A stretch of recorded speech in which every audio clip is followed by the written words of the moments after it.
Hola amigos, Eh, me acabo de bañar hace rato, me puse cómodo, ya cené, me puse cómodo para dormir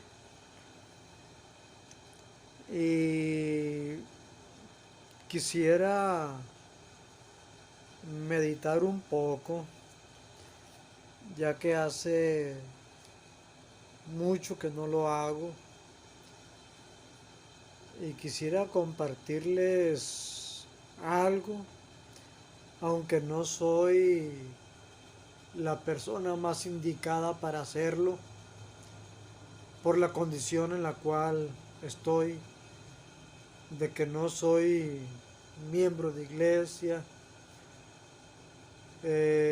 Para muchos soy un apóstata, soy un pagano.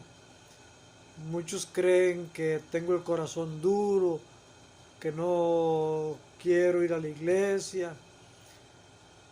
Y en el Facebook me comentan varios y me han hecho la pregunta que si acaso tengo el corazón tan duro como para no volver al Señor. Realmente yo no estoy fuera de la iglesia por mi gusto. Yo quisiera estar formando parte de ella. No me hubiera gustado ser borrado de la iglesia, pero así fue. Así es que, ¿qué les podría decir a aquellas personas que piensan que tengo un corazón duro cuando no es así? Bueno, yo no puedo controlar lo que hay en la mente de cada quien. Cada quien es responsable de lo que piensa. Así es que yo no voy a convencer a nadie, ni debo de convencerlos tampoco, porque Dios nos dio la libertad de pensar, de expresarnos, y eres un caballero que respeta nuestro pensar y no viola nuestra voluntad, nuestra libertad, para nada. Bien, quiero reflexionar en una de las convicciones que yo he logrado tener y desarrollar en el transcurso de mi vida. Yo leí un libro, ya lo he compartido, lo he dicho varias veces, de un personaje que cuando ustedes escuchan la palabra, el nombre de él, creen que tal vez era un loco, creen que esa persona, eh, la palabra de él clasifica a un grupo de psicópatas. Me refiero a Maquiavelo. ¿Quién no ha escuchado decir qué maquiavélico te oyes? ¿O qué maquiavélico eres? En fin. ¿Por qué se usa mucho la palabra maquiavélico, que proviene de Nicolás Maquiavelo? Es que Nicolás Maquiavelo era muy sarcástico y muy drástico en expresar el, lo más profundo de los pensamientos del hombre. Hay una clase de manipulación que se llama manipulación maquiavélica, debido a un libro que él escribió, que por cierto se lo recomiendo. El libro se llama Príncipe, y el libro lo que hace es habla de los diferentes reyes que ha habido desde Faraón hasta los días en los cuales él vivió y murió, los reyes más sobresalientes que han existido en el mundo. Y aunque él no estuvo presente con Nabucodonosor, que es uno de los principales reyes que él analiza, uno de los primeros reyes que él analiza, aunque él no estuvo con Nabucodonosor, no estuvo presente allí, Maquiavelo era todo un psicólogo. Y él investigaba o se ponía a examinar los diferentes motivos por los cuales los reyes actuaban de una manera o bien actuaban de otra.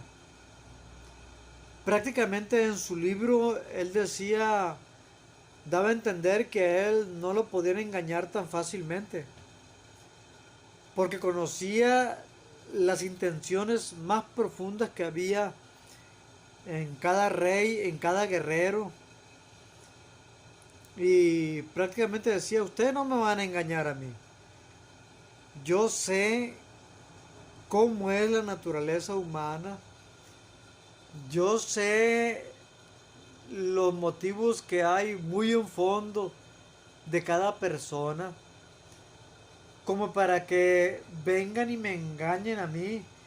Yo no nací ayer, yo soy un hombre de experiencia, conozco lo suficiente, he vivido suficiente como para que alguien venga y me diga que tiene cierta intención que es benéfica, cuando yo conozco los motivos y sé que de benéfico no tiene nada, sino que quiere obtener un beneficio sin importar la forma como lo obtiene, porque el fin justifica los medios. Es un libro muy interesante, El Príncipe, les invito a que lo lean, de Nicolás Maquiavelo. Bien, él desnudaba las intenciones, desnudaba el carácter, los pensamientos y las intenciones más profundas de las personas. ¿Por qué? Porque él se ponía a observar la conducta humana y le gustaba investigar el comportamiento humano y los motivos que llevaban a tal comportamiento. Y él, en base a eso, deducía el por qué un rey actuaba de una forma o por qué un rey actuaba de otra, aun cuando éste actuara de una forma engañosa o de una forma muy aparente, con tal de lograr un objetivo que podría ser un objetivo oscuro. También conocía las intenciones del corazón de aquella persona cuyo corazón era genuino y sabía el por qué se comportaba una persona genuina, que era sincera, que tenía corazón puro, para lograr un bien que también era puro. Él respetaba en gran manera a la persona que era genuina y y trataba con sus consejos de no perjudicar a esas personas, pero sí él, conociendo a la raza humana, conociendo a los reyes de aquel tiempo, o desde Nabucodonosor hasta sus días, conociendo las intenciones, él prácticamente le decía, y párale, no me vas a engañar, yo sé hacia dónde vas, porque él era un gallo muy jugado. Él llegó a ser capitán del ejército de Italia. Y él, cuando fue capitán del ejército, fue un capitán de éxito. Y él murió desterrado no por su falta de capacidad, no por su falta de experiencia, sino por los celos que la corona italiana tenía. Y lo desterraron, porque si no estuviera desterrado, Maquiavelo era una amenaza para la estabilidad del imperio, y no tanto para la estabilidad, sino para echar abajo los proyectos y planes que no eran del todo correctos que la corona italiana tenía. Si él hubiera estado libre, hubiera impedido que la corona italiana actuara de una forma deshonesta como se caracterizó en los días en que él vivió. Yo les quiero hacer una pregunta a ustedes. ¿A quién no le gusta ser elogiado? ¿A quién no le gusta que se digan que son grandes personas? A todos nos gusta, porque nos gusta sentir y pensar que somos verdaderamente grandes. No hay ningún ser humano en este mundo que no le guste el elogio. Bueno, hay personas que cuando ven a alguien que es muy adulador, le dicen, párale, párale, ya sé a dónde vas. Cálmate, no me gusta que me llegues así, no me gusta que me hables así. Pero cuando esa persona que conoce, que no lo engañan, que sabe a lo que van, cuando empiezan a adularlo y que no se deje engañar y hasta se ríe, "Ey, párale, ya sé dónde vas, cálmate. ¿Qué quieres? ¿Quieres dinero? ¿Quieres que te haga un favor? ¿O qué es lo que quieres?" Bueno, esas personas repudian tal vez que alguien los elogie. Pero, ¿qué les parece cuando una persona así tiene hermanos que son de un corazón genuino o padres que son de un corazón genuino y se acercan a él y le dan un elogio sincero? Aquella persona se va a sentir realmente bien. Y es que en la naturaleza humana todos deseamos ser reconocidos. Todos deseamos ser reconocidos. No digamos que no, porque seríamos unos hipócritas, estaríamos mintiendo. A todos nos gusta ser reconocidos, querramos o no. A menos que haya alguna distrofia, alguna atrofia de algún aspecto de nuestra psicología, no nos gustaría tal cosa, no nos gustaría ser reconocidos.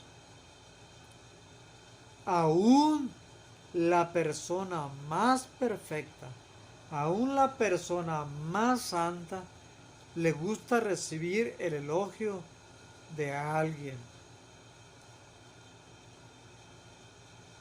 Pues bien, tenemos en la Biblia el caso de una persona que lo leía en la lección de ayer de escuela sabática, de cómo había sido Lucifer creado, perfecto, santo, con un corazón completamente puro, sin ninguna mancha, pero también fue creado muy hermoso, fue creado muy poderoso, fue creado de una manera muy singular. Tenía cualidades que lo ponían muy por encima de cualquier otro querubín o de cualquier otro ángel.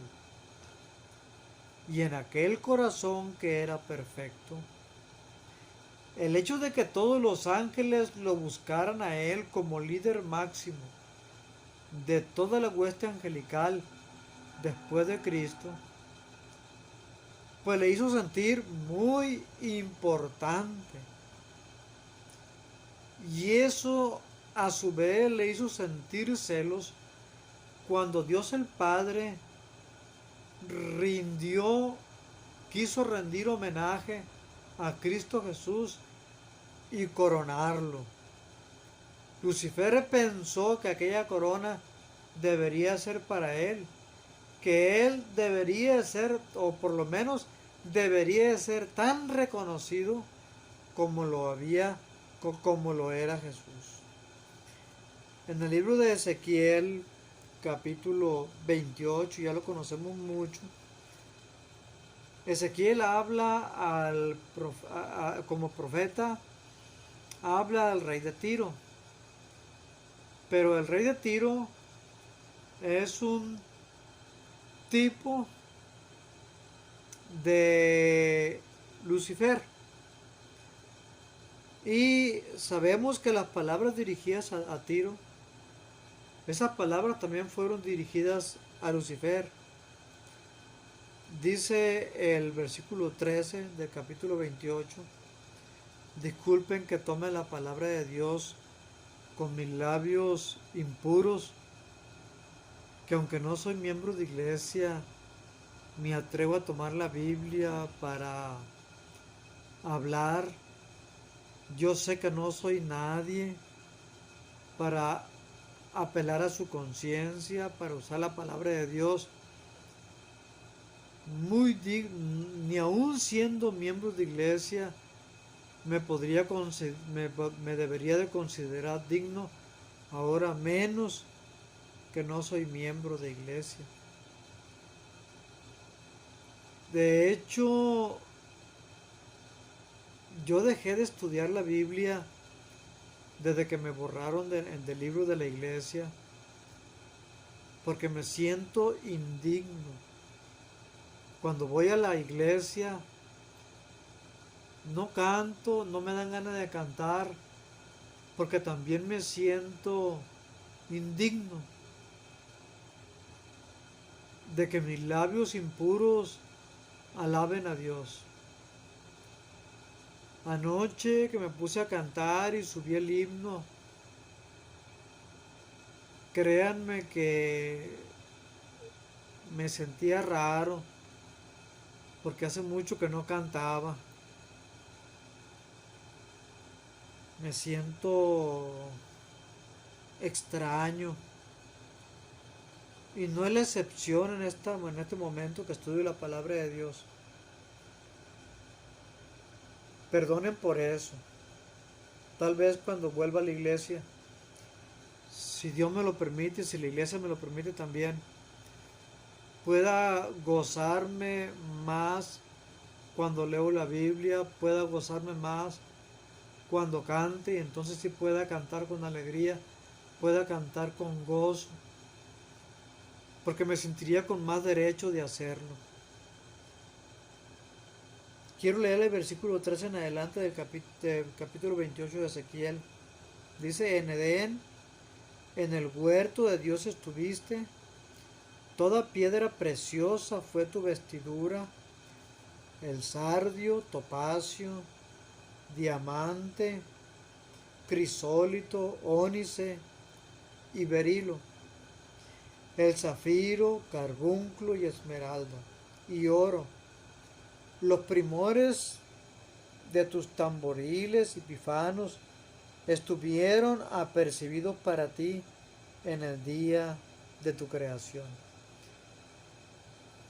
Yo no puedo imaginarme, yo tengo una mente muy fértil, pero no me puedo imaginar las vestiduras de Lucifer, las vestiduras más regias que cualquier otro ángel, que cualquier otro querubín.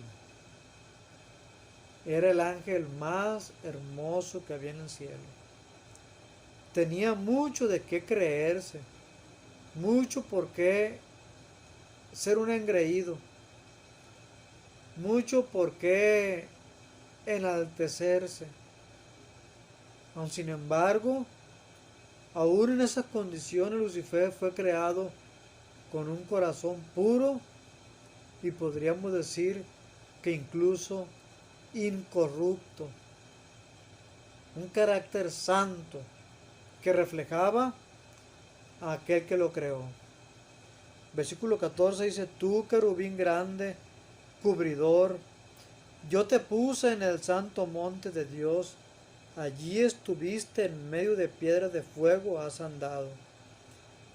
Perfecto eras en todos tus caminos desde el día que fuiste criado hasta que se halló en ti maldad. Ahora pienso en Lucifer, un ser perfecto, un ángel creado perfecto, hermoso. Aun sin embargo, en la perfección vino a existir la imperfección. En la imperfección vino a surgir, en la perfección vino a surgir el orgullo, la vanidad, el engreimiento.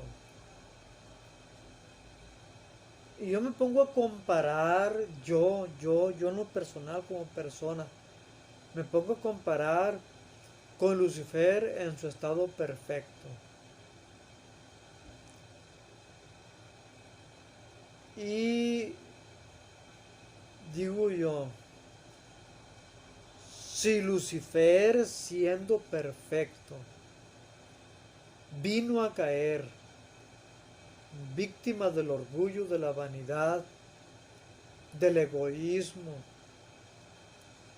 ¿qué es de mí que adquirí la naturaleza que Satanás puso en mí?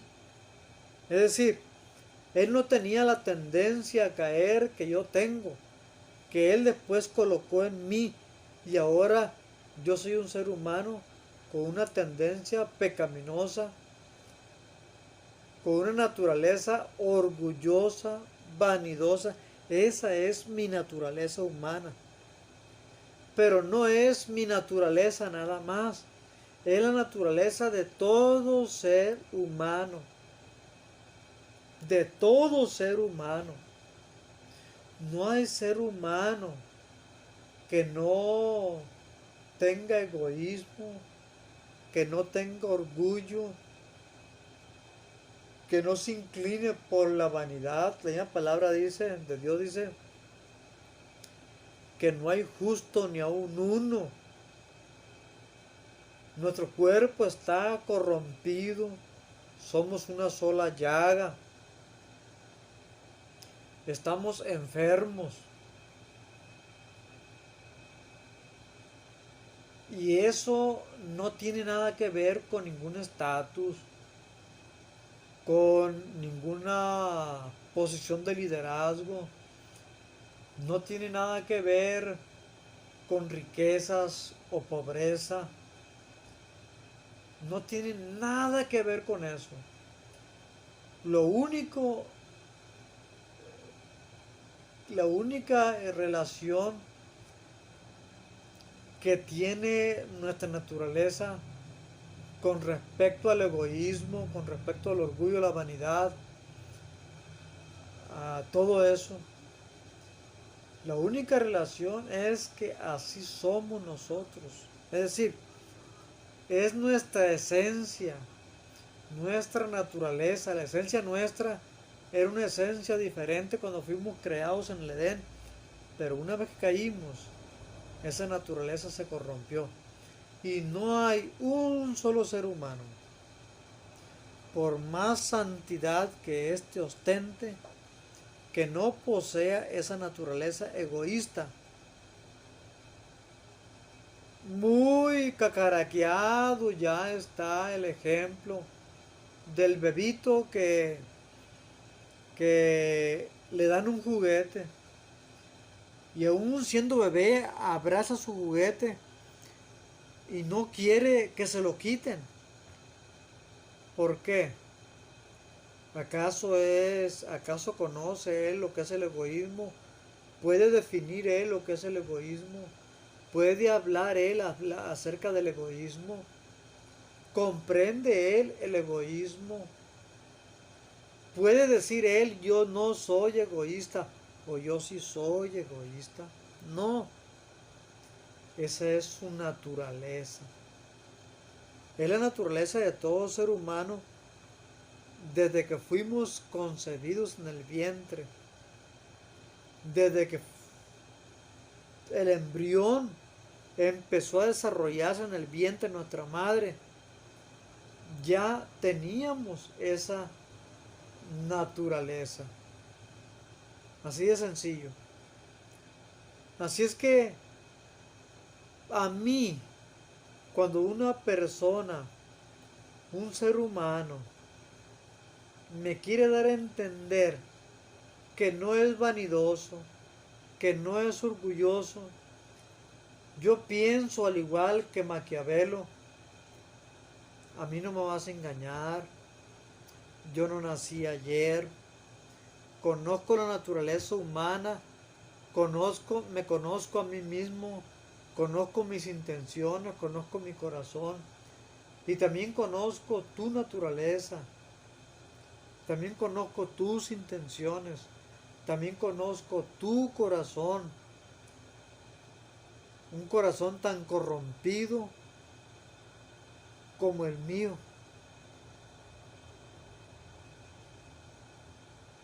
Por esa causa, pienso yo que debiésemos de tener cuidado cuando delante de los demás queremos justificarnos. En un momento determinado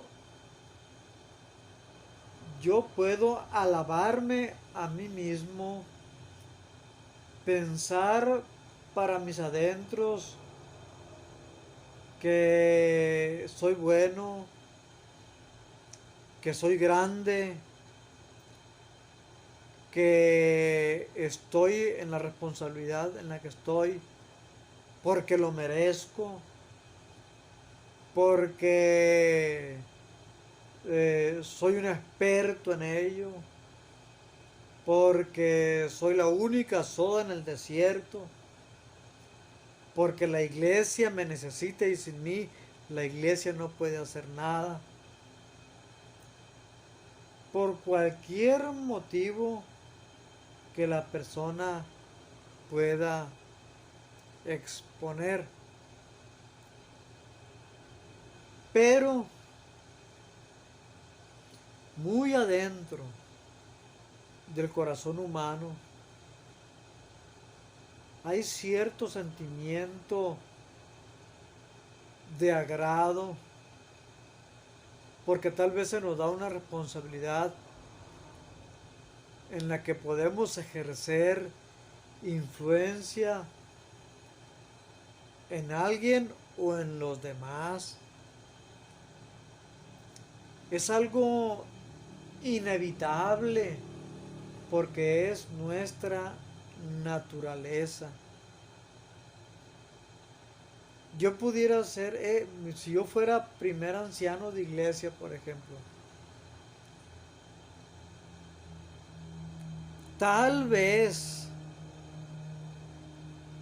tendría que estar, o sea, no tal vez, si yo fuera primer anciano de iglesia, tendría que estar yo por mi naturaleza humana, tendría que mantener una relación con Dios demasiado estrecha, día tras día, hora tras hora, minuto tras minuto, para que en ningún momento llegara en mí el veneno del orgullo, de la vanidad,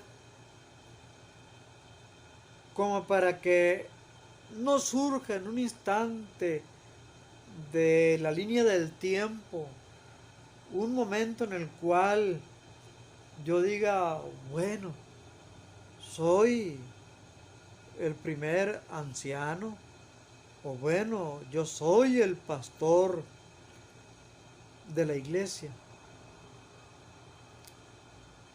Por lo tanto,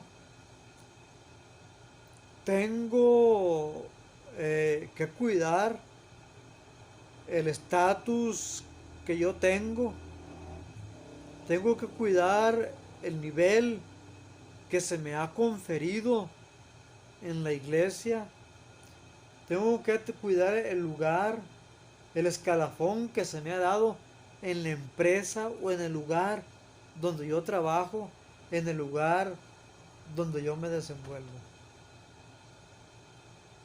Se tiene que tener una relación demasiado, podría decir que exageradamente íntima con Dios, aunque no existe lo exagerado. Muchos dicen que relacionarse con Dios de una forma íntima es caer en el fanatismo y eso es falso. Pero tendría que ser una relación tan fuerte como la que hubo entre Enoch y Dios, como para que en un momento determinado de nuestra existencia la semilla del orgullo, la semilla de la vanidad no vaya a crecer. Y debiéramos de tener mucho cuidado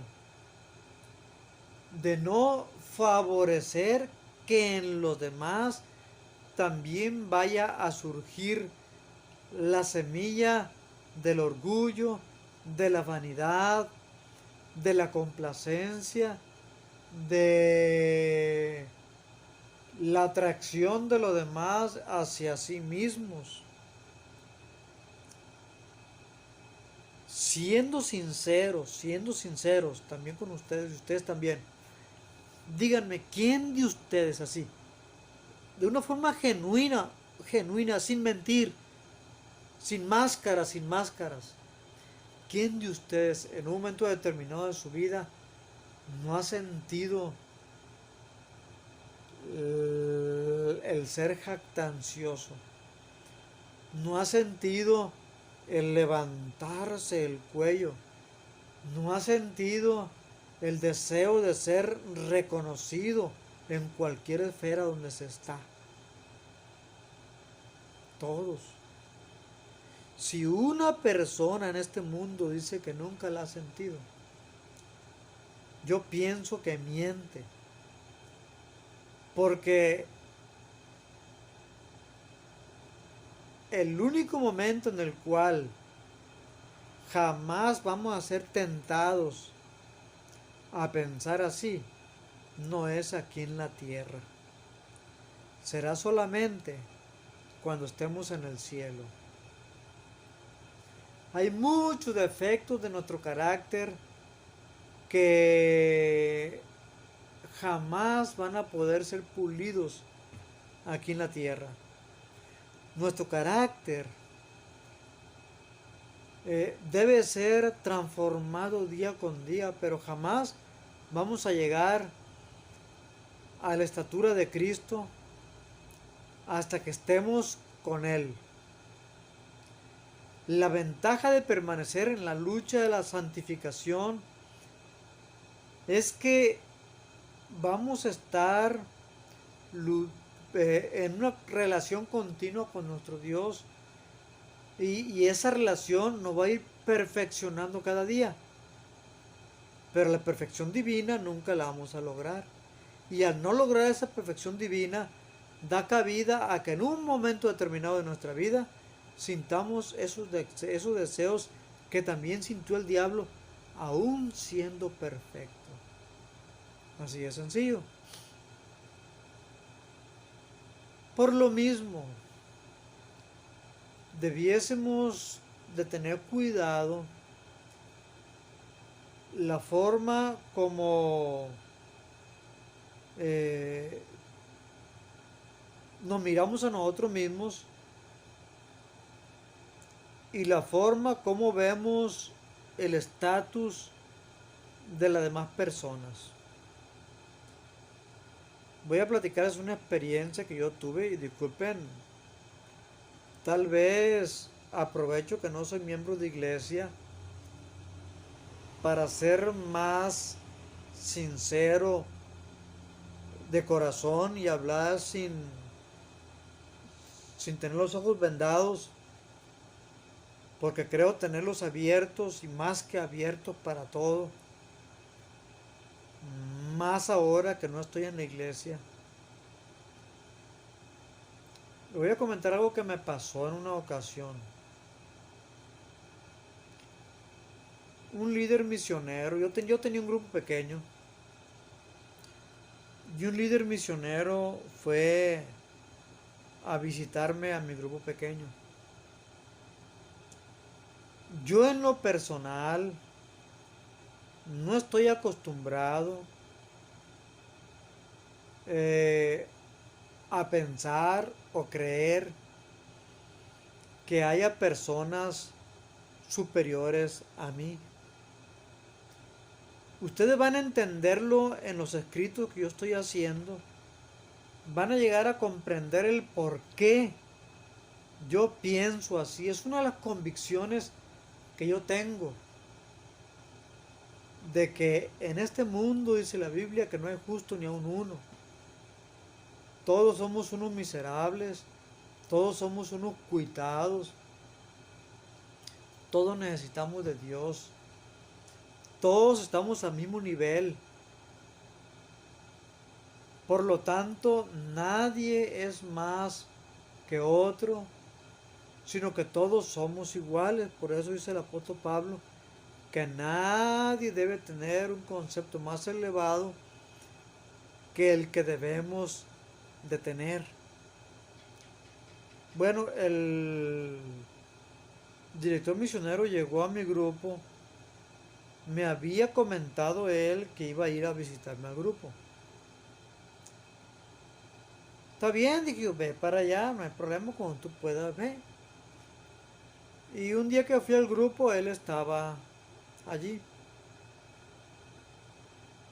Eh, no me dijo que tenía algún plan en especial. No me dijo, quiero que al ir para allá me dé tiempo para hablar con el grupo pequeño. Tengo un plan que presentar al grupo pequeño. No me dijo nada de eso, él solamente se presentó al grupo pequeño. Se presentó al grupo pequeño y es todo. Simple y sencillamente yo lo miré allí, le di la bienvenida. Me gustó verlo allí. Qué bueno. Como cualquier otra persona. Lo miro como un igual a mí. No lo puedo ver menos que yo. Lo veo como una persona igual a mí. Así que como no había ningún plan, y yo sí llevaba un plan, teníamos que trazar planes para hacer un convivio en ese grupo y invitar a vecinos y de allí convivir con los vecinos y a partir de allí pues empezar a causar interés para después predicarles el evangelio a los vecinos de la familia donde nos estamos reuniendo en ese grupo pequeño. Bien, así que yo desarrollé mi plan, lo llevé a cabo y él intervino un poco, lo normal como podía haber intervenido cualquier otro allí. Así es que terminamos la reunión y yo me vine. Cada quien se fue para su casa. Yo tuve problemas con, con mi pastor.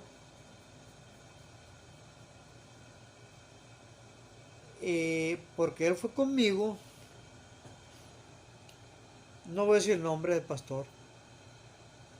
Él fue conmigo y me dice, ¿cómo es que tú recibes, cómo estás acostumbrado tú a recibir a un líder misionero? Pues como cualquier otra persona. Así de sencillo. No, me dijo, no debe de ser así. Este muchacho iba a decir el nombre y así me iba a escapar. Este muchacho fue conmigo y me expresó de que no lo presentaste como director misionero, que no le diste un lugar como director misionero, y creo que hiciste mal. Debiste haberlo recibido y haber dicho: señores, amigos, compañeros, hermanos, como yo quisiera, les presento al director, a fulano de tal, con su nombre, apellido. Él es el director misionero de la iglesia tal por cual.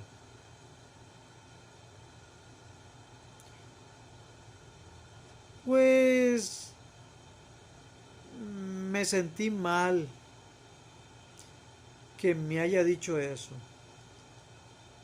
porque me hacía pensar que yo debería estar obligado a rendirle honores a otro ser humano.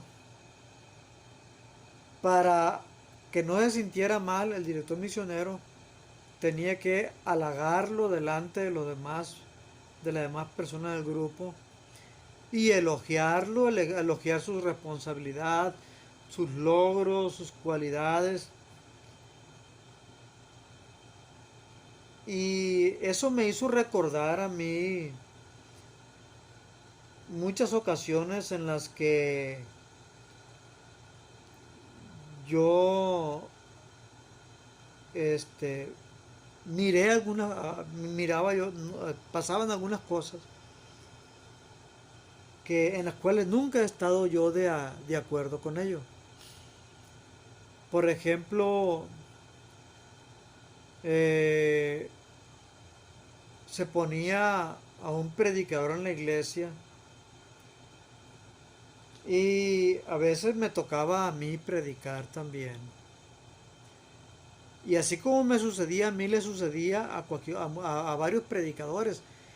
Y desafortunadamente era un asunto que no sucedía solamente en una iglesia, en un templo, sino que era hasta cierto grado común y hasta se mira como algo normal que tales cosas sucedieran así. En el rol de predicación había una persona, por ejemplo, en varios lugares me tocó ver eso, que colocan a una persona para que predique. Aquella persona mira el rol y sabe que le toca predicar aquel día, y entonces se pone a pensar el predicador: ¿qué les habré de predicar? ¿Qué necesidad tiene la iglesia? Y no son pocos los que se arrodillan con mucho fervor, clamando a Dios y diciendo: Señor, dame la luz que yo necesito para saber de qué voy a hablar a la iglesia y alimentar verdaderamente a la iglesia. Condúceme de una forma tal, Señor, que lo que yo hable sea verdadero alimento espiritual, que yo no engañe a la iglesia, que yo prepare más que nada a la iglesia para el pronto regreso de tu Hijo amado. Oran, escogen un libro, buscan, investigan, no les gusta aquello, buscan otro libro, agarran la Biblia, leen aquí, leen allá y continúan orando, orando, orando, pidiendo que el Señor les ilumine para saber qué van a predicar, para saber qué alimento le van a dar a la iglesia. Al fin encuentran un tema que ellos consideran que es lo que la iglesia necesita y se preparan para ello. En lo particular, yo fui predicador en la iglesia adventista y me preparaba, había veces que me preparaba toda una noche. Créanme que oraba fervientemente y le decía: Dios mío, ayúdame, porque yo quiero dar a conocer tu palabra. Dirígeme. Yo he creído que esto que estoy estudiando es la palabra que la iglesia necesita. Si no es, tú dímelo, pero ayúdame. Y me aprendí el tema, después de eso lo repasaba, lo ensayaba, pensaba qué era lo que tenía que decir, ensayaba mis movimientos, qué es lo que tenía que hacer, cómo debería de moverme en el púlpito, qué era lo que tenía que hacer, lo practicaba hasta muy altas horas de la noche y muchas de las veces me acostaba cansado, pero feliz de que ya tenía un sermón para predicar. Y esta experiencia yo creo que no es solo mía, creo que también la han tenido todos los que han llegado a ser predicadores en un momento determinado de su vida. El que es charlatán no le importa predicar lo que sea. El que es sinvergüenza no le importa predicar lo que sea. Y el que se la da de muy excelente predicador, pues fácil saca un sermón de la manga y lo presenta. De hecho, había un libro que se llamaba Para Líderes Emergentes, en la cual se capacitaba a los líderes para actuar en momentos así también. Y es genuino ser un líder emergente que esté preparado para sacar un sermón de la manga y expresar a la iglesia lo que se le va viniendo en su mente en ese momento para alimentar a la iglesia. Pero hay personas que no tienen ese don. Su servidor en este momento ahorita tomó la Biblia, pensé de qué voy a hablar. Y de eso estoy hablando porque lo tengo muy dentro de mí. Y porque sé hablar también cuando yo quiero. Y porque tengo capacidad también para, con tanto tiempo, con tanto colmillo retorcido de tantos años de predicador, puedo armar un sermón y sacarlo de la manga también, como aparentemente lo estoy haciendo ahorita, que bueno, francamente lo estoy haciendo así, pero con convicciones que llevo muy dentro de mí. No preparé ningún sermón, no preparé ningún tema, solamente estoy hablando de mis convicciones. Ok, creo yo que a todo predicador genuino le ha pasado eso. De cómo se desvelan, cómo se preparan. Hay veces que están en el rol de predicación 1 o 2 veces al mes y pues se preparan con 15 días de anticipación y durante 15 días andan estresados. Conmigo han venido algunos predicadores y me han dicho: oye, ¿de qué predico? Me toca predicar tal día. O personas que quieren aprender a predicar, me pidieron que predicara y me toca predicar de aquí a un mes. ¿Qué predico? ¿Qué predico? Enséñame a predicar. Dime, ayúdame a armar un sermón. Y les ayudo, les he ayudado. Recuerdo a un muchachito de la Maranata, Francisco. Él vino en una ocasión diciéndome: hermano Chayín, yo quiero participar en el Camporí de Guías Mayores, un Camporí que hubo aquí en el Parque 87. Y quiero participar de orador, pero necesito que usted me ayude. Y lo ayudé. y logró un buen lugar, o sea, lo hizo muy bien y me sentí privilegiado de el logro que mi alumno había logrado en el Camporí porque lo hizo con mucha realeza. Y este muchachito, Francisco, se preparó, se preparó muy bien se preparó. Y con tiempo. Y cuando yo pienso en él, veo dibujado en él a muchos otros predicadores que a veces no van con otra persona para que los capacite, sino que ellos buscan dirección divina, oran mucho y en sus casas les piden dirección divina y Dios es condescendiente con ellos al dirigirlos y después de que se sacrifican, se esfuerzan, se esmeran para preparar un sermón, llegan a la iglesia, llegan todos nerviosos, todos alterados a veces,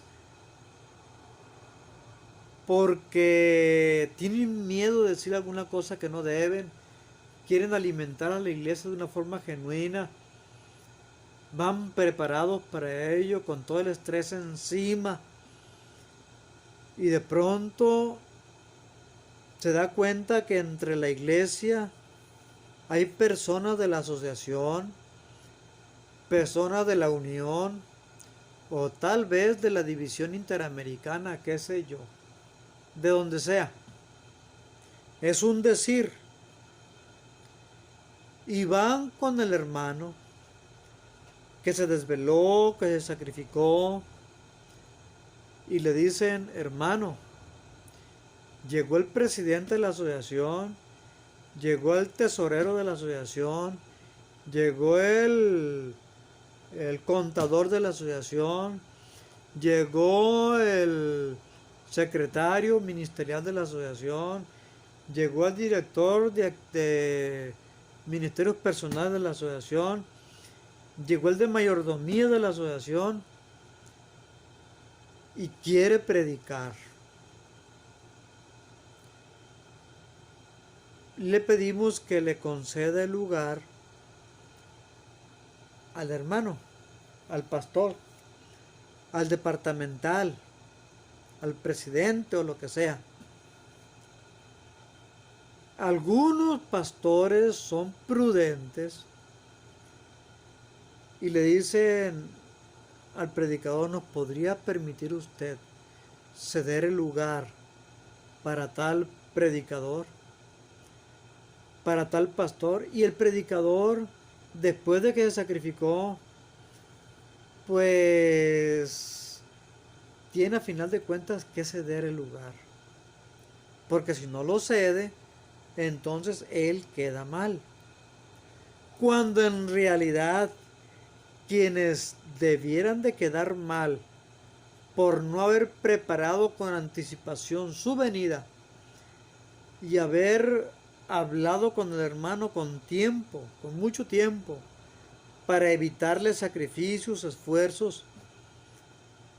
El que debería de quedar mal es el visitante, aquel pastor, por más encumbrado que sea, debiera de él de sentir la pena. Si el predicador dice, por ejemplo, no, porque yo oré, yo le pedí a Dios que me iluminara, que me dirigiera, y yo sentí que Dios me dirigió, yo siento que el alimento que Dios me dio para que le diera a la iglesia es el alimento que deben de recibir. Si alguien osa hacer eso, quién sabe cómo le vaya. ¿Por qué? Porque osó, se atrevió a hacer que aquel encumbrado permaneciera en la banca, mientras que él, que era un simple laico, o un simple diácono, o un simple hermano que no tiene ninguna responsabilidad en la iglesia, pues se sostuviera en su lugar y predicara en ese momento. No quiero pensar qué es lo que le puede pasar a un hermanito así. Cuando la pena no debe ser del predicador, sino del que viene de una forma intrusa a ocupar un lugar que no le corresponde. Porque Jesús dijo que Él era el buen pastor. Y Él dijo, yo soy el buen pastor. Y el buen pastor entra por la puerta. El ladrón es un salteador, es decir, el ladrón se brinca las trancas, el ladrón se brinca las puertas, se brinca la puerta. No entra por la puerta, se brinca por la puerta. Es violento para entrar, es agresivo para entrar. Él dice, voy a pasar porque voy a pasar. Ese lugar yo lo voy a ocupar. Tú quítate. Ese lugar me corresponde a mí. Cuando una persona actúa así, creo yo, acorde con los principios bíblicos, que actúa como Satanás lo hace. No como un buen pastor, sino como Satanás acostumbra a hacerlo. Así que si una persona, sea líder misionero o sea pastor, o si hubiera venido un líder misionero o el presidente de la asociación hubiera ido conmigo, si él no me pide la palabra con tiempo y no se la doy, no debe por qué agüitarse. En una ocasión el director misionero de la Asociación de Sinaloa, de la Asociación del Noroeste, el pastor Armenta, ¿cómo se llama? Hermano de Efraín Armenta, no me acuerdo de él, me visitó junto con el pastor de Guamúchil. Fueron a visitarme para ir a ver algunos intereses, estudios bíblicos que teníamos en Angostura. Y me llamó la atención cómo el presidente de ministerios personales de la asociación fue conmigo y el pastor. Llegamos a Angostura y su servidor comenzó a hablar. El pastor permaneció en silencio y me encantó, porque fue caballero, tuvo la fineza de permanecer callado, sin decir nada, sin meterse. Aún el pastor del distrito de la iglesia central en Guamúchil, el pastor Ayala, también él, juntamente con el pastor Armenta, se quedaron calladitos observando cómo yo me dirigía en el estudio con la hermana, respetuosos del lugar que a mí me correspondía como persona que le daba el estudio bíblico a esa persona. Y si yo no les hubiera dado el lugar, ellos no lo hubieran tomado. Me encantó la caballerosidad del pastor Armenta y del pastor Ayala también. Duyo, ¿qué les cuesta ser así? ¿Qué les cuesta actuar así? ¿Por qué tienen que ser exigentes? ¿Por qué un director misionero tiene que ser exigente cuando va a un grupo pequeño? ¿Por qué el pastor me tiene que exigir a mí que le rinda todos los honores a un director misionero? ¿Qué acaso el director misionero no debería ser tan caballeroso como aquellos dos pastores, y permanecer callado? Y si no se le daba el lugar, callarse de su boca e irse y no andar con tonterías, no andar con disgustos comentando al pastor de lo mal que actué yo con él al no presentarlo. ¿Qué tanto es hacer eso? ¿Qué tanto es para el pastor mío que él reconociera el lugar que cada quien tiene y que él también se colocara en el lugar que como pastor tiene y reconociera su estatus? ¿No le podía acaso él no podía ser tan caballeroso como habían sido aquellos dos pastores? ¿Por qué tiene que exigirme a mí que le dé honores y pleitesía al director misionero? ¿Por qué me da a entender que también a él le tengo que rendir honores? Le tengo que servir y también tengo que ser un ser servil para con él. ¿Por qué tengo yo que hacer eso? Es algo que yo no entiendo. Y cuando yo veo a algún pastor, venga de donde venga, cuando llega a la iglesia y llegan y le quitan el lugar al predicador para ocupar el lugar que ellos ocupan, yo pienso, no está actuando ese pastor, ese departamental, ese presidente o ese anciano de iglesia o quien quiera que sea, no está actuando con un espíritu cristiano, está actuando con un espíritu diabólico, pues busca el reconocimiento de la gente y no busca el servir a la iglesia y el alimentar a la iglesia. El principio divino establece que todo buen pastor debe de entrar por la puerta, y entrar por la puerta implica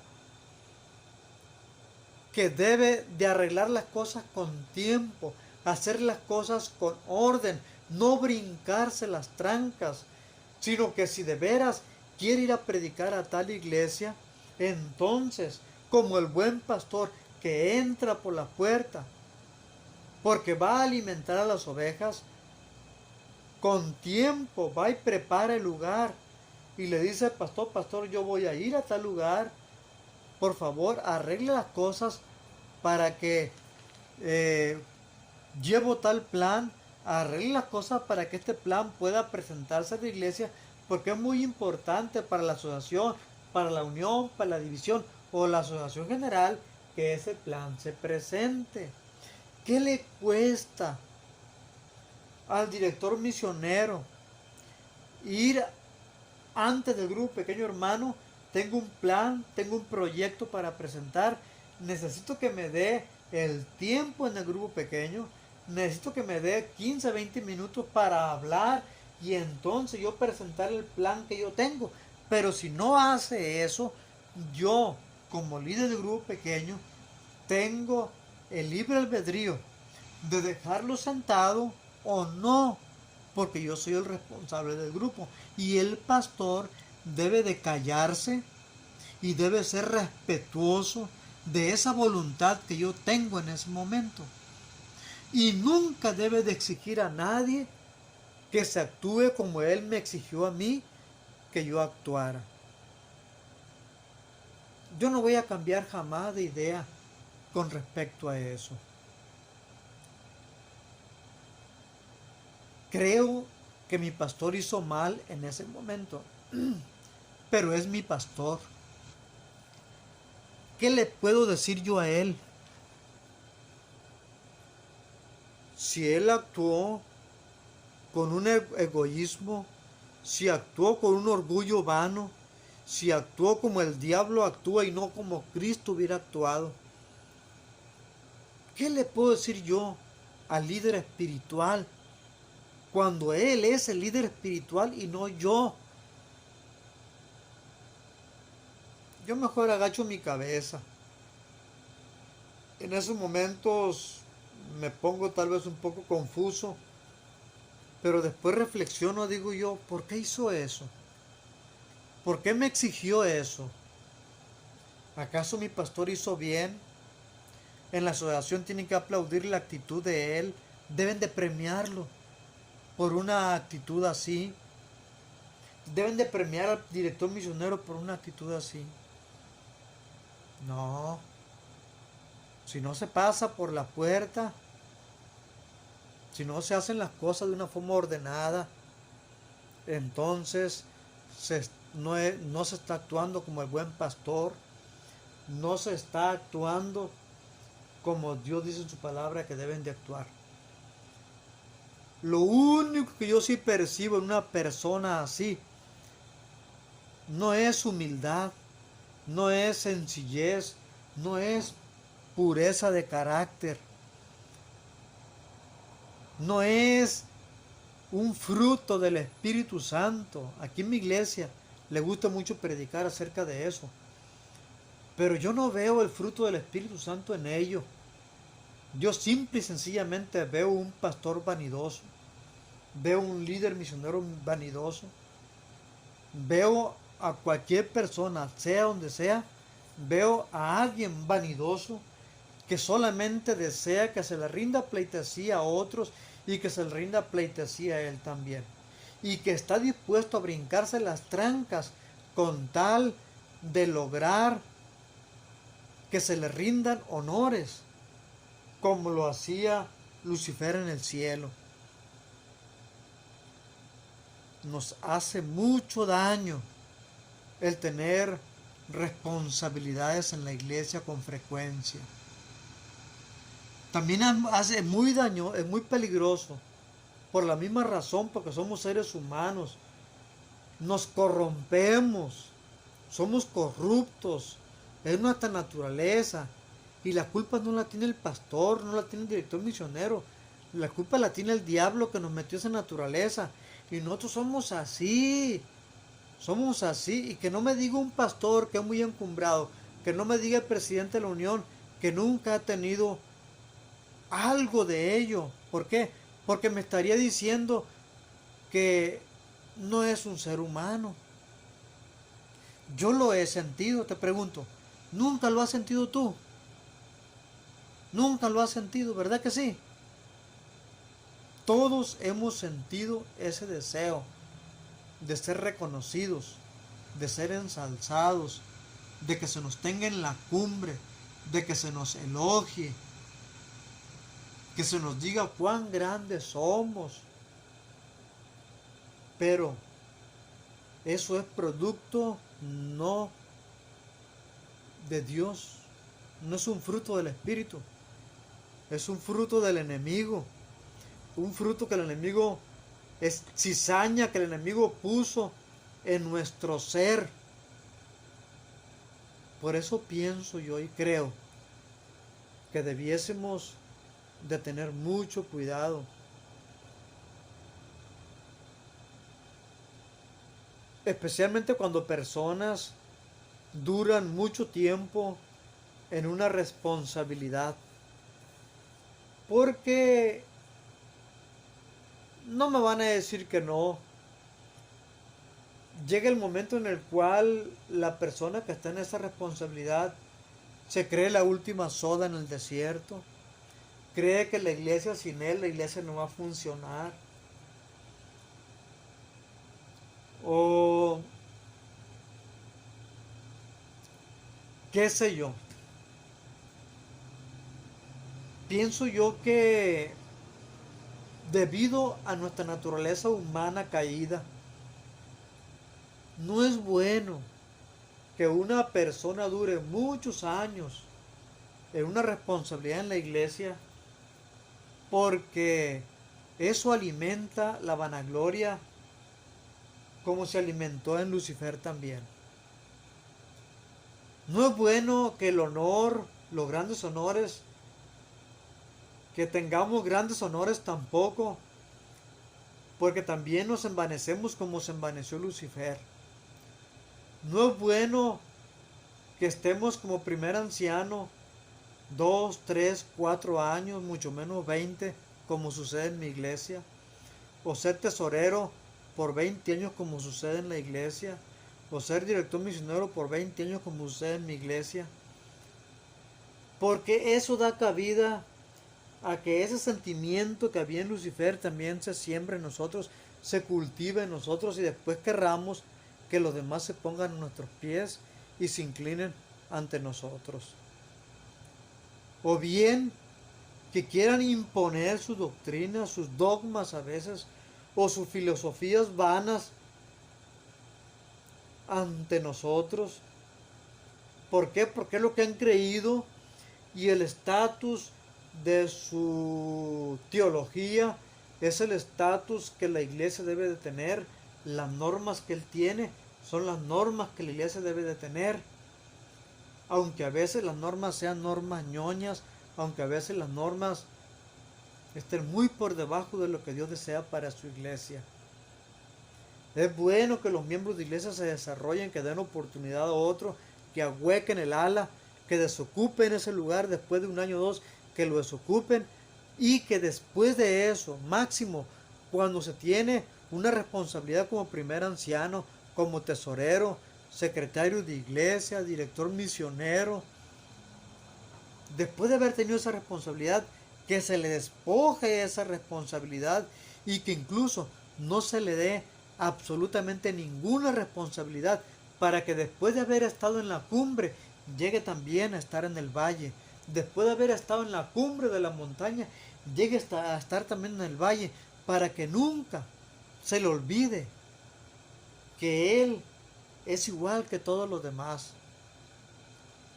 Pienso yo que si en el liderazgo de la iglesia se tomara esa determinación de no permitir que dure más de 2 años y después de haber estado encumbrado, quitarle toda responsabilidad y colocarlo en la banca como cualquier otra persona de la iglesia, haría que toda persona cuando llegue a ocupar una responsabilidad en la iglesia llegaría a entender que debe tener cuidado porque dentro de 1 año o 2 años